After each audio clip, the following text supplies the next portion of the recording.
Livramento. Quero convidar aqui Marcelo que vai trazer a última palavra aí da nossa série de mensagens, falando sobre santidade. Você foi abençoado esse mês aí?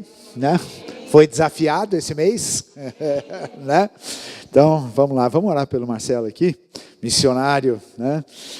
Jesus, obrigado, Deus, pela vida do Marcelo, obrigado por esse culto, obrigado por nós podermos te ver como um Deus tão presente, e nesse momento, Deus, que o Senhor o use com poder, com autoridade, com graça, naquilo que o Senhor falou ao coração dele, Senhor, que ele seja um porta-voz fiel do Senhor, para trazer a mensagem, Deus, e nós abrimos o nosso coração para recebermos essa semente, e que essa semente germine e dê muito fruto na nossa vida, Senhor, e também que o Marcelo seja abençoado pelo Senhor enquanto ministra, Deus, que o Senhor também o ministre, Deus, em nome de Jesus, amém.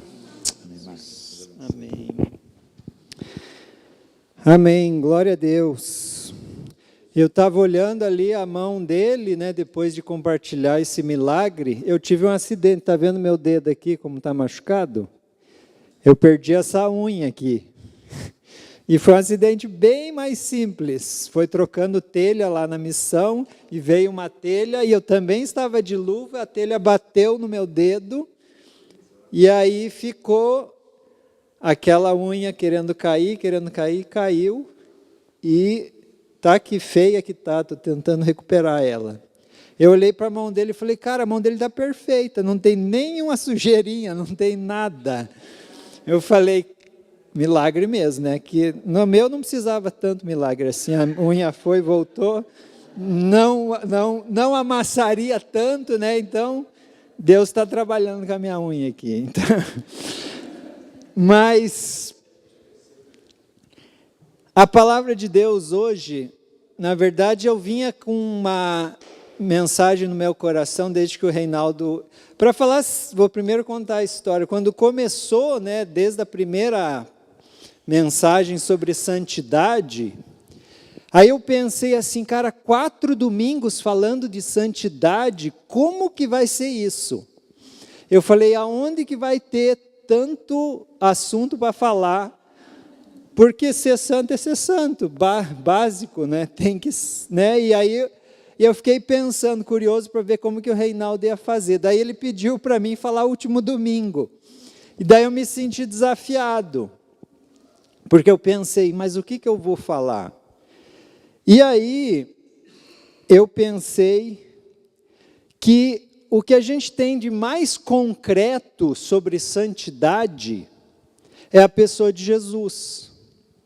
Porque ele se fez homem, mas ele é um homem santo. Então eu pensei assim, se tem alguma forma da gente aprender sobre santidade, é olhar para Jesus.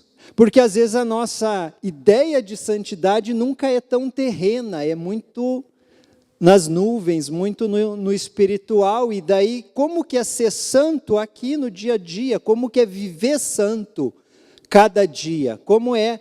E aí eu comecei a pensar sobre Jesus, mas aí durante a semana o Reinaldo trouxe para mim, antes de eu compartilhar para ele que Deus estava me falando sobre esse tema, ele falou, eu gostaria que você falasse aqui sobre essa prática de santidade, né? E ele sugeriu aqui o texto de 1 Tessalonicenses 4, 1-8, e eu pensei, esse texto, vamos ler, você já vai ver o que esse texto fala. Vamos ler junto. 1 Tessalonicenses 4, de 1-8. Finalmente, irmãos, pedimos a vocês e exortamos no Senhor Jesus, que assim como aprenderam de nós a maneira como devem viver e agradar a Deus, e efetivamente o estão fazendo, vocês continuem progredindo cada vez mais, porque vocês sabem quantas instruções demos a vocês da parte do Senhor Jesus. Pois a vontade de Deus é a santificação de vocês, que se abstenham da imoralidade sexual, que cada um de vocês saiba controlar o seu próprio corpo em santificação e honra. Não com desejos imorais como os gentios que não conhecem a Deus, e que nesta matéria ninguém ofenda nem defraude o seu irmão, porque contra todas estas coisas, como antes já avisamos e testificamos, o Senhor é o vingador, pois Deus não nos chamou para a impureza, e sim para a santificação. Portanto, quem rejeita essas coisas não rejeita uma pessoa, mas rejeita a Deus, que também dá o seu Espírito Santo a vocês. Sendo que Deus estava colocando no meu coração a vida de Jesus, eu comecei olhando que esse texto de Tessalonicenses, ele fala assim no início: finalmente, irmãos, pedimos a vocês e os exortamos no Senhor Jesus. É o princípio básico da fé cristã. Jesus é o centro. Ele está exortando em Jesus para vivermos santidade. Ele está exortando em Jesus para que nós nos abstenhamos da imoralidade. Ele continua que através dessa exortação por Jesus, eles estão aprendendo como devem viver e agradar a Deus, e é o que eles estão fazendo. E aí ele diz: e continuem progredindo cada vez mais. E isso é uma realidade para nós como igreja. Nós precisamos progredir cada vez mais. Nós precisamos cada vez mais estarmos mais santos, cada vez mais estarmos mais livres do pecado. Agora, Jesus é o nosso exemplo aqui. E aqui é interessante que ele no versículo 2, diz assim: porque vocês sabem quantas instruções demos a vocês da parte do Senhor Jesus. E eu fico imaginando que essa deveria ser a tônica da conversa da igreja o tempo todo, falando de Jesus, contando do que Jesus, há poucos anos atrás, quando eles estavam ali como igreja, não fazia muitos anos que Jesus estava ali no meio deles. Mas, talvez diferente de nós, eles não tinham esses escritos organizados. Essa carta nem era uma carta lida. Os próprios evangelhos, eu imagino que eles não eram livros que essa igreja tinha tanta acessibilidade como a gente tem. A gente pega aqui agora Mateus, Marcos, Lucas e João, e a gente tem todos os relatos que foram registrados sobre a vida de Jesus. Eles não tinham, eles ouviam as histórias, provavelmente. E alguns já estavam trabalhando para que isso fosse registrado. Agora, uma coisa que eu fiquei pensando é que Jesus, ele nasceu como um bebê. Ele nasceu como uma criança, ele se fez homem. Agora, o que é mais incrível é que na infância de Jesus, ele não pecou. Agora nós, sabe o que acontece com cada um de nós quando a gente nasce? A gente é pequenininho, com 1, 2 anos, a nossa infância. Eu estava fazendo um estudo bíblico essa semana lá na escola de inglês, e a gente vinha estudando desde textos de Gênesis, e para mim saltou esse versículo de Gênesis 8, 21, que fala assim: o Senhor, isso é quando Noé acabou o dilúvio, e agora Deus está dizendo: olha, nunca mais eu vou destruir a terra por causa da maldade do homem. E é isso que ele está dizendo aqui. O Senhor sentiu o aroma agradável da oferta que Noé tinha feito e disse a si mesmo: nunca mais amaldiçoarei a terra por causa do homem, pois o seu coração é inteiramente inclinado para o mal desde a infância, e nunca mais destruirei todos os seres vivos como fiz desta vez. Deus prometendo que ele nunca mais vai amaldiçoar e acabar com tudo, mas ele lembra que o homem tem um coração inteiramente inclinado para o mal desde a sua infância. Nós temos o coração inclinado para o mal. Você sabe uma coisa que você pode ter segurança? Não confie no seu coração. Não confie nas suas inclinações. Não confie naquilo que você pode achar que esteja certo. Pode saber que vai dar ruim. Pode saber que vai dar errado. É uma inclinação do coração para o mal, para as coisas que não são de Deus. E eu estou triste aqui no meu coração, porque ontem à noite eu falei, não, Deus, não quero contar isso. É vergonhoso. Ontem à noite, bobeira, eu tinha preparado a mensagem e eu estava no Instagram e eu fui enganado. Eu vi o careca da Havan me dizendo assim, estamos dando uma promoção para você, R$90 você leva um iPhone. Bobeira.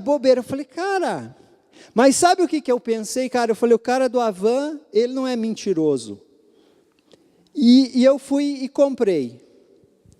Mas na hora que eu comprei, eu falei, cara, besteira, não... Porque no segundo vídeo, na segunda tela, pedia para confirmar de novo o cartão. Aí eu falei, cara, fui. Inclinação do coração para o mal. Agora, fica claro para nós que o nosso coração é mau.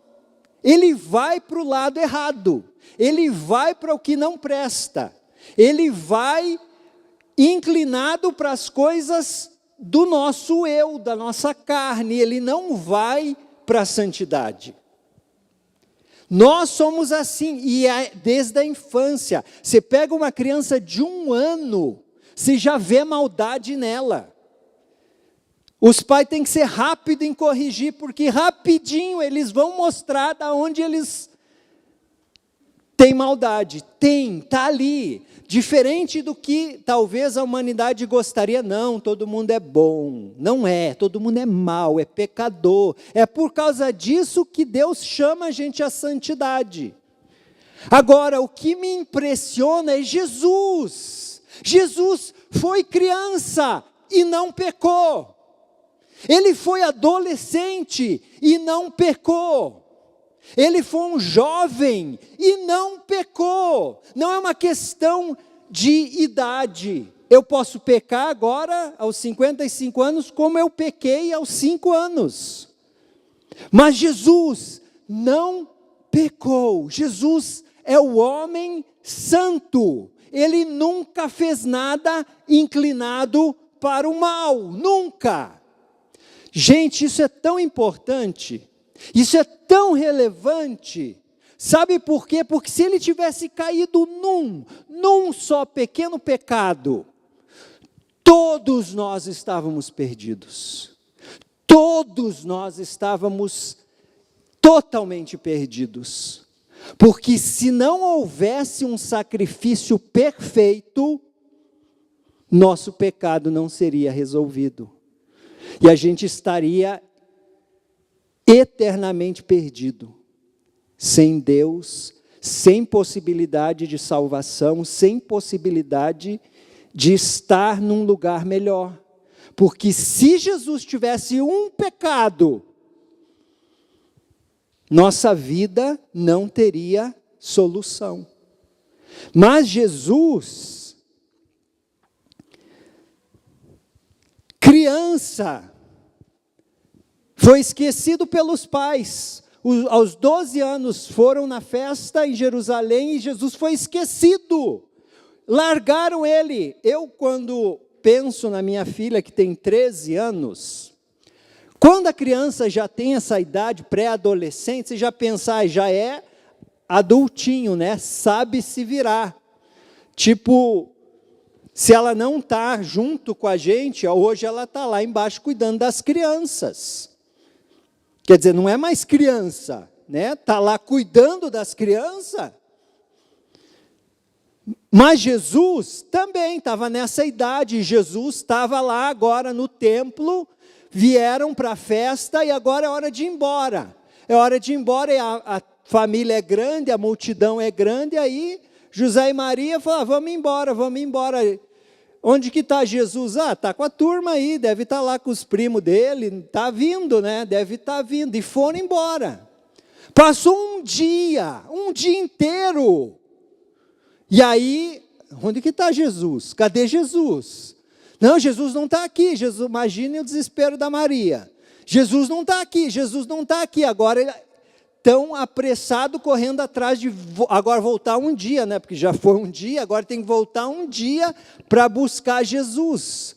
Agora aqui, o problema é imaginar Jesus esquecido. Jesus ficou esquecido.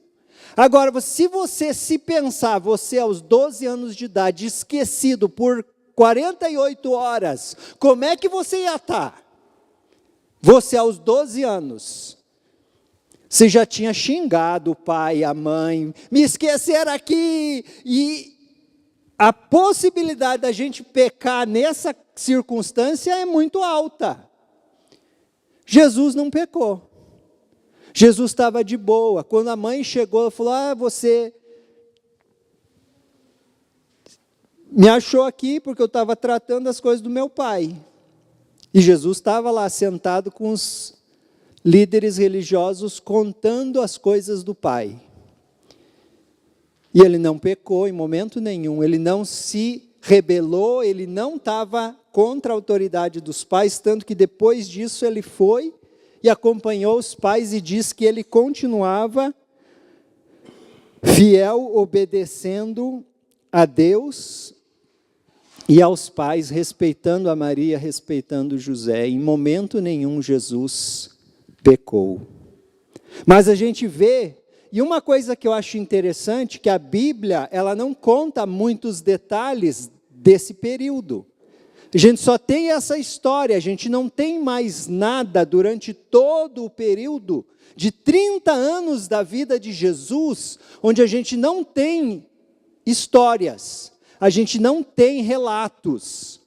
E aí eu fico pensando o quanto a viver santidade é uma vida do dia a dia. Jesus viveu, ele era carpinteiro, ele trabalhou, ele acordava cedo, tomava café, ele ia para a carpintaria, ele viveu uma vida normal por 30 anos.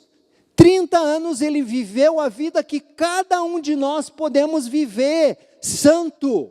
Sem pecado, acordar de manhã, levantar, se arrumar, ir trabalhar bem, cansar, sentir dor, descansar, dormir, vida normal. Jesus viveu 30 anos sem popularidade, sem fazer milagre, ou fez milagre, mas ninguém sabe. Mas ele foi um homem, jovem, criança, adolescente, que viveu na perfeição do que Deus espera da humanidade. E é esse tipo de santidade que a gente tem que viver. É essa santidade de Jesus, simples. Viver a plenitude da vida de um homem que teme a Deus, de um homem que depende de Deus. Mas quando ele começou o ministério dele, uma coisa que também me chamou a atenção, também no estudo de agora que nós chegamos em Marcos, lá na escola, Marcos 1,35, quando Jesus recebeu o batismo de João Batista, ele foi batizado por João Batista nas águas, e no versículo 35 de Marcos 1 fala assim, de madrugada, quando ainda... Não é esse. Esse é para frente, gente, desculpe. Então, é Mateus 26, 39, desculpa. Mateus 26, 39. Também não. Onde que eu pus isso escrito? Não estou achando. Mateus 3,16. Olha a confusão com os versículos aqui. Mateus 3, não é Marcos 1,35, é Mateus 3,16. Logo que foi batizado, Jesus saiu da água. O céu se abriu e Jesus viu o Espírito de Deus descer como uma pomba e pousar sobre ele. O que me chamou a atenção aqui é que depois do batismo de Jesus, o céu se abriu, Jesus viu o Espírito de Deus descer como uma pomba sobre ele. Jesus precisou receber o Espírito Santo sobre ele. Interessante isso. Quer dizer então que Jesus precisava do Espírito Santo. Ele não estava usando da sua deidade, ele não era naquela hora o Filho de Deus que podia, do poder que ele tinha como Filho de Deus, usar desse poder, porque ele tinha que ser homem, e como homem, agora ele precisava da unção do Espírito Santo para viver o ministério que Deus queria que ele vivesse. E talvez isso, daí também a gente vai entrar em questões aqui, mas eu fiquei pensando, no mesmo com a gente. Agora, e talvez eu possa pontuar isso para você, quando eu pontuei aqui para você que a gente está em pecado, porque a nossa inclinação do nosso coração mau é para o pecado, desde a infância, quer dizer então que a gente não tem como ser santo. Você não tem como ser santo, porque você é totalmente inclinado para o mal. Aí você pode fazer tudo o que você quiser, ser o mais religioso possível, se esforçar ao máximo para não cair em tentação, fazer tudo o que você imaginar possível para você não ser um pecador. Você não vai conseguir, porque você é pecador e o teu coração é inclinado para o mal. Então, desesperados estamos, porque não tem solução. Aí é que está o fato de que Jesus é o homem santo, que pagou o preço, que pode fazer com que nós possamos reiniciar. Formata o computador, apaga, reinicia. Apaga tudo do passado, vamos começar do zero. Isso é o novo nascimento. Isso é a conversão. Isso é quando você entende que você morreu para o pecado para viver uma nova vida. Nessa hora é que vai iniciar o processo de santificação na tua vida, porque a semelhança de Jesus, que ao ser criança nasceu santo, perfeito, agora você recebeu de Jesus o poder de ser santo, porque Ele vai em você te fazer santo. E aí, aquilo que nós ouvimos na semana passada com o Reinaldo, mostrando para nós que é pelo poder do Espírito Santo, essa é a realidade. Mas então, Jesus precisava do Espírito Santo para isso? Não, ele já estava santo, mas recebereis poder ao descer sobre vós o Espírito Santo, e sereis minhas testemunhas, tanto em Jerusalém como em toda a Judéia e Samaria. O Espírito Santo te dá poder para ser testemunha, para fazer o ministério do Evangelho. Jesus até os 30 anos não fazia o testemunho da pregação que o reino de Deus chegou. A partir desse momento ele está anunciando: o reino de Deus chegou entre vós. Quando ele tinha a unção do Espírito Santo, ele começou a anunciar, Jesus começou a anunciar o reino de Deus. Jesus começou a fazer conhecido a mensagem do reino. Porque agora o ministério de Jesus vai ser conhecido.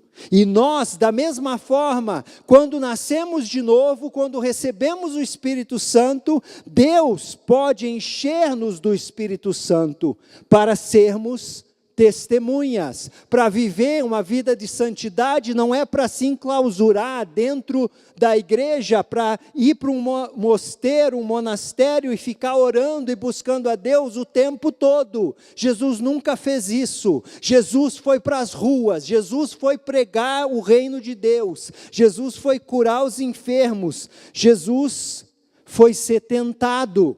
Logo depois disso, Jesus foi ser tentado.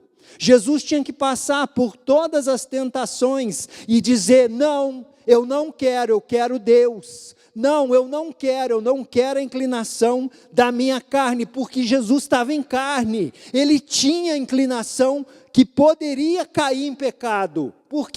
E uma coisa que a gente gosta de dizer, a gente fala assim: puxa, mas o Adão e a Eva, se a Eva não tivesse pegado o fruto, nossa, ia ser bem melhor, né? Pois eu quero te contar uma boa notícia: Jesus não pegou o fruto, e não tem mais que ficar preso na fruta do Éden. O fruto de Jesus é o Espírito Santo, o fruto da vida nova que você pode ter hoje.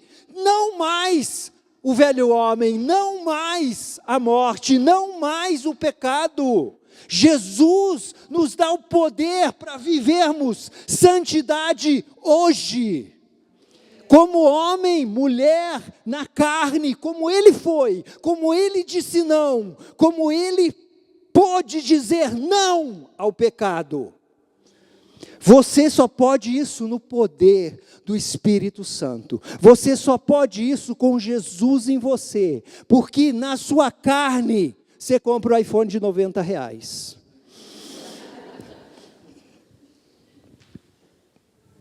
Por quê? Porque sabe, na hora que eu estava comprando, eu falei: eu nem preciso disso. Aí eu falei: mas aí eu vendo.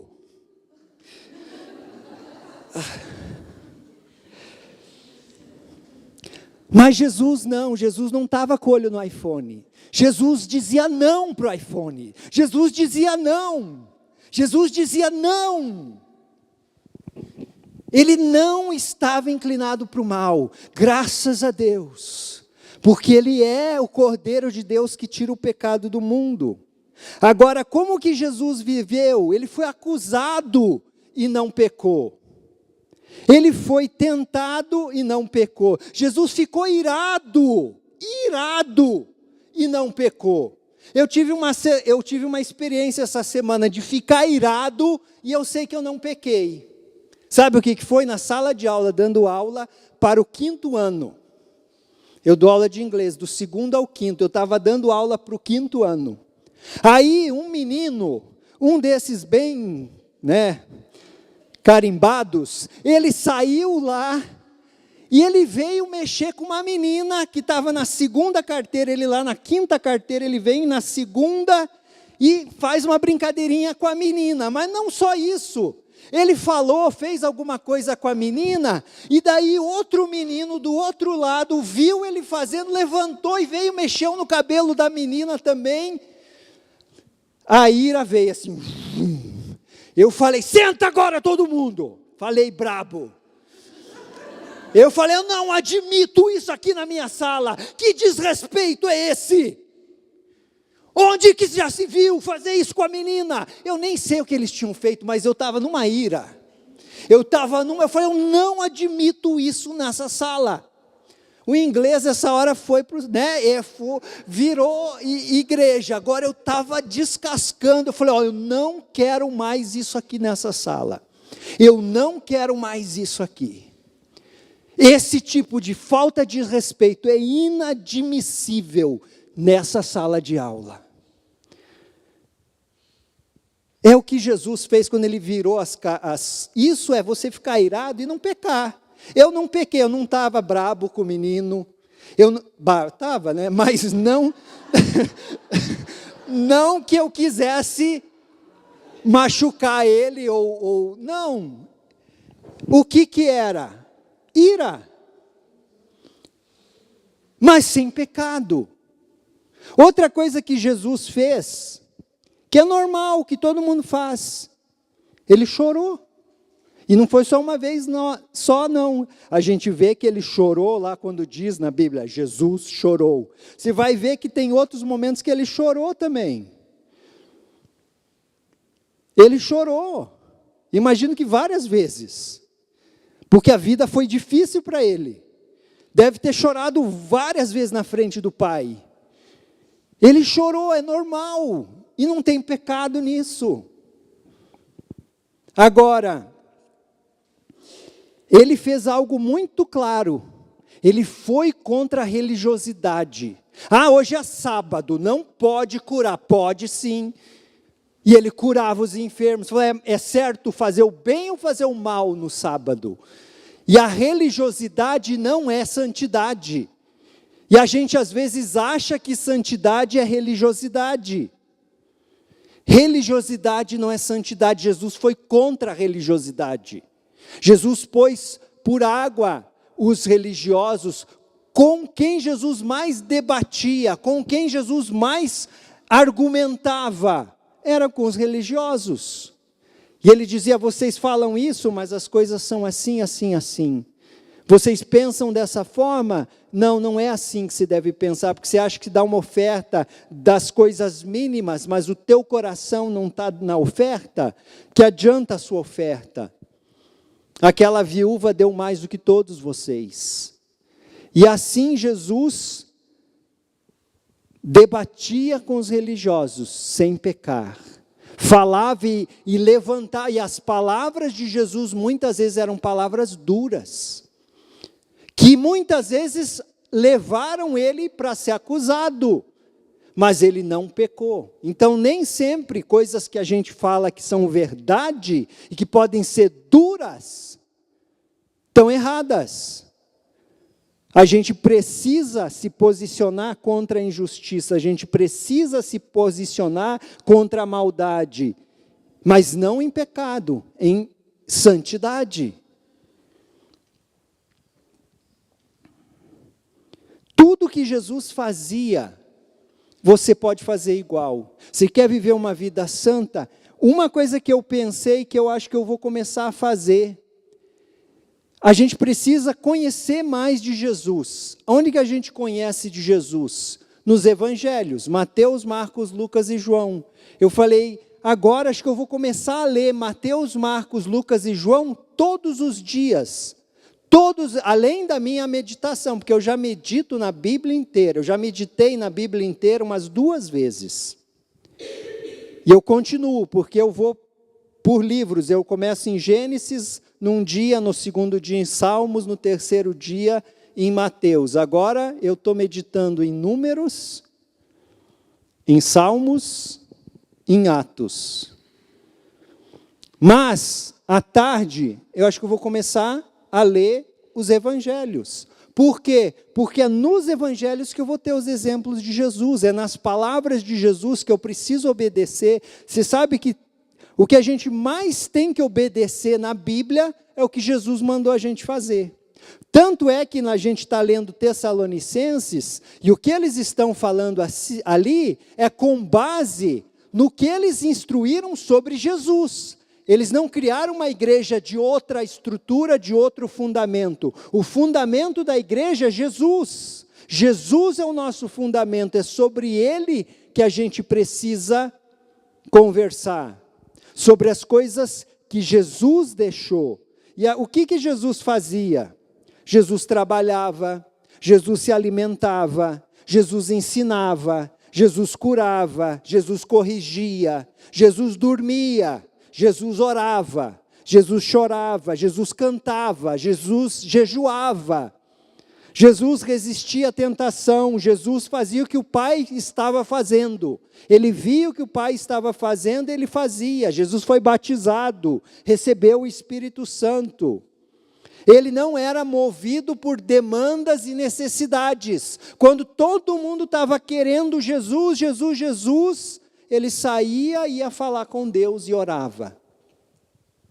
Ele sabia o que era prioridade. Agora é Marcos 1,35. De madrugada, quando ainda estava escuro, Jesus levantou-se, saiu de casa e foi para um lugar deserto, onde ficou orando. Jesus tinha isso como prática, sair do meio da multidão, acordar de madrugada e orar, buscar a Deus. Ele precisava desse tempo com Deus. Se Jesus precisava, a gente precisa também. Para viver uma vida santa, a gente tem que ter tempo na presença de Deus. A gente tem que conversar com Deus. E muitas vezes a nossa conversa com Deus é uma conversa que talvez a gente não goste daquilo. Como Mateus 26, Jesus chegou para Deus e disse um pouco mais adiante, prostrou-se com o rosto em terra e orou: meu Pai, se for possível, afasta de mim esse cálice, contudo não seja como eu quero, mas como tu queres.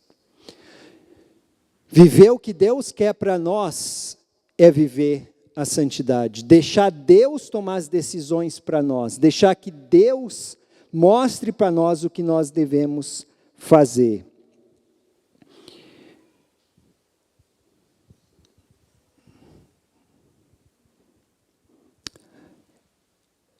Eu sei que muitas vezes a gente fica pensando que as coisas dessa vida, elas não são importantes. E na maioria das vezes não são mesmo. Mas se sabia que em tudo que Deus te deu, tudo que Deus colocou para você fazer, na realidade da sua vida, isso é o que Deus está usando para que você possa ser essa pessoa santa. Como assim? No sentido, cada um de nós temos um chamado, cada um de nós temos uma vocação, cada um de nós vivemos uma realidade. Você é pleno em cumprir a vontade de Deus para a sua vida.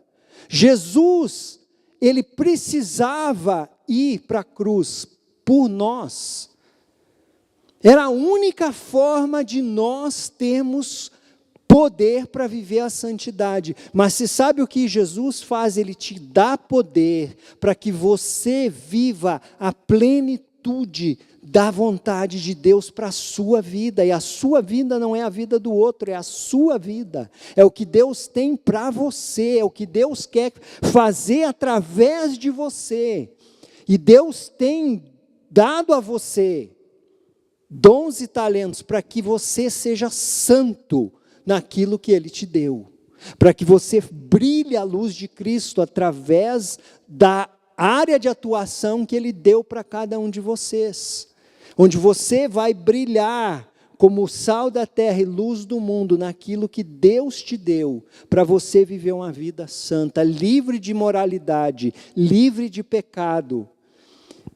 E eu quero terminar, já deu o nosso horário aqui, passamos um pouco, mas eu quero terminar com o que eu acho que é o mais profundo da obediência de Cristo, que é o versículo, agora, 35 do capítulo, não, esse nós já falamos, não, meio confuso aqui. Bom, só para não deixar de falar do Marcos 1,35, que Jesus de madrugada se levantava e saía de casa e ia para um lugar deserto e ficava orando. Esse ainda é conexão com o que a gente vinha falando antes. Mas o que Jesus sempre se dedicava à oração. Mas o que eu queria dizer agora, para a gente terminar, Mateus 27, 46. Que quando Jesus estava na cruz, quando Jesus estava ali, agora é a hora. E ele começa a gritar em aramaico, Eli, Eli, lema sabachthani, que significa, Deus meu, por que me desamparaste? Nessa hora que Jesus está gritando e pedindo a Deus, tenha misericórdia de mim, nessa hora, por que Jesus está ali? Deus, por que me desamparaste? Por quê?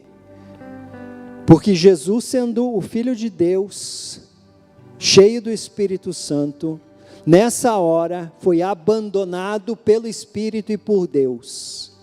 Nessa hora, quando Jesus estava na cruz, Deus não estava mais com ele. O Espírito de Deus saiu. Deus largou Jesus na cruz. E Ele precisou fazer isso. Porque sem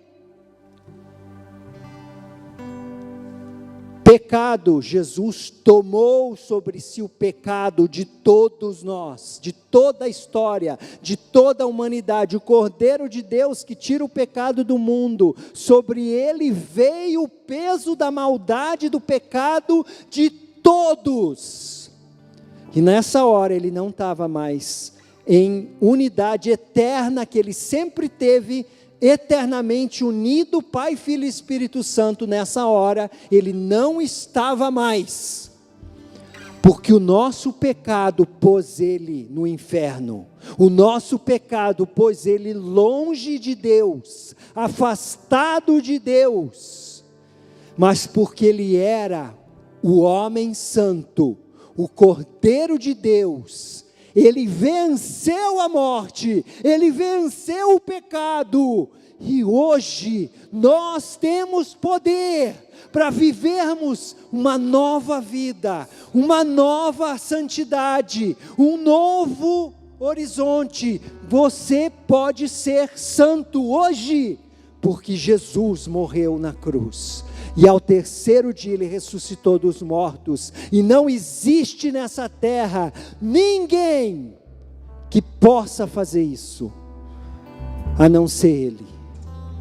Digno de honra, de glória, de louvor, virá no cavalo branco, onde nós o receberemos, Rei dos reis, Senhor dos senhores, o grande Deus, o Filho Altíssimo do Pai, Jesus, o homem santo, que te faz santo, que te faz novo, que te faz filho de Deus.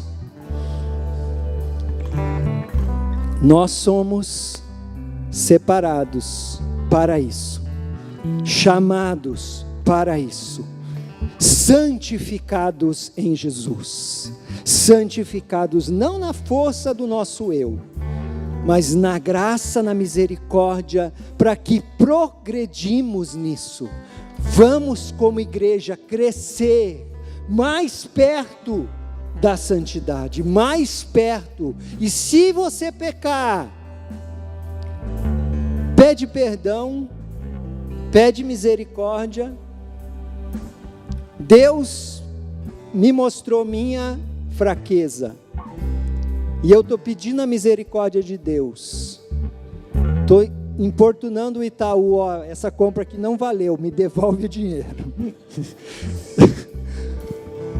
Deus é misericordioso, a graça de Deus é maior, não é sobre nós, é sobre Jesus. Jesus pagou o preço.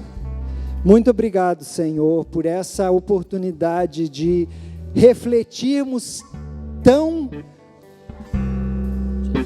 fortemente na pessoa do Senhor Jesus. Jesus, o Cordeiro de Deus, Jesus, o homem santo. Ele é a razão de nós podermos pensar que existe chance de sermos santos, tem chance de sermos mais parecidos com o Senhor, na pessoa de Jesus, na graça de Jesus, na verdade de Jesus. Em Jesus nós podemos ser santos, em Jesus nós podemos ser santificados. Nós te agradecemos. Eu oro por cada um aqui. Eu quero mais uma vez, se você ainda não fez a sua entrega a Jesus, tem alguém aqui que não disse: eu quero nascer de novo, eu quero Jesus na minha vida. Tem alguém que não tenha feito isso ainda? Alguém que não entregou sua vida para Jesus? Alguém que precisa dizer: eu quero Jesus? Você pode mostrar com uma das suas mãos. Se você nunca fez isso, você quer fazer hoje? Em nome de Jesus. Deus, eu oro por esse irmão, esse senhor que chegou ali no fundo e que levantou a mão agora. Em nome de Jesus, sobre ele vem o poder do Espírito Santo, e que ele possa viver a plenitude da vontade de Deus, que ele possa viver aquilo que nós anunciamos nessa manhã que em Cristo nós somos nova criatura, que morra o velho homem e que ele possa nascer de novo em Jesus, que ele possa declarar Jesus. Você pode falar comigo, irmão, você que levantou a mão, diga assim: Jesus, eu te peço, entra na minha vida, perdoa os meus pecados, transforma a minha vida, eu creio em Ti, Jesus. Aleluia, Deus te abençoe, em nome de Jesus. Muito obrigado, Senhor, por essa oportunidade, que o Senhor continue levando o Teu Filho a andar nos Teus caminhos, e que toda a Tua igreja possa viver na plenitude da Tua vontade, na santidade, na verdade. Obrigado porque é Jesus, obrigado porque não é sobre nós, obrigado que é sobre Jesus, e a Jesus toda a honra, toda a glória e todo o louvor. Aleluia.